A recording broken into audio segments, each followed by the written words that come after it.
For young people in any country, pressure from family and society is always present. But the important thing is to face it with courage, speak up about your dreams, and persist in pursuing them. True strength does not lie in safety, but in living true to your passion. In the city of Toronto, Canada, there was a girl named Sophia, 17 years old, in her final year of high school. Since childhood, Sophia had loved painting. She could spend hours in her room, brush in hand, turning lifeless colors on paper into vibrant works of art. But to Sophia's parents, art was nothing more than a useless hobby. Her family were Asian immigrants who valued stability above all. They wanted their daughter to study medicine and become a doctor.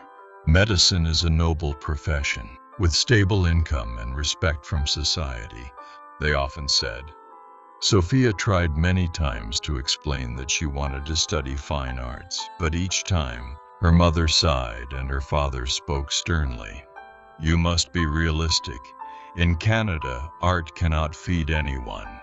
Sophia tried to please her parents. She signed up for advanced science classes and joined chemistry study groups. But every time she looked at the pages filled with formulas, her mind drifted to paintings, to an exhibition where her name would appear.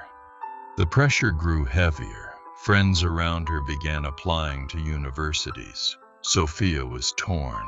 On one side was her dream, on the other her parents' expectations. She felt trapped in a room with no exit. One day the school held an art exhibition for students. Sophia submitted her painting, Winter Light, depicting the thick snow of Toronto but with sunlight piercing through, bringing hope.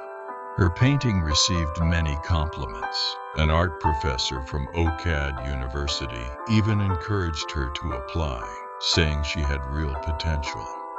Sophia felt both happy and anxious. She wanted to share the news with her parents, but feared their stern looks. One evening, Sophia gathered her courage and said, I want to study fine arts. I want to follow my dream. Her father grew angry.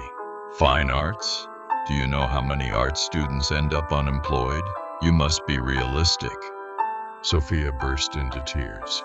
But if I live my whole life without doing what I love, that would be true misery.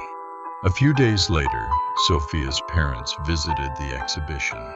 They stood in silence before Winter Light. Her mother's eyes filled with tears, while her father stared for a long time. That evening, her father said, If you are truly serious about art, then prove it with discipline and hard work. Sophia cried and hugged her parents. At last, they had begun to listen. Later, Sophia applied to OCAD University and was accepted. She lived more disciplined than ever, studying hard, joining small exhibitions, and gradually building her name. Looking back at the pressure she once faced, Sophia smiled. It had taught her that dreams only come true when we are brave and disciplined with ourselves.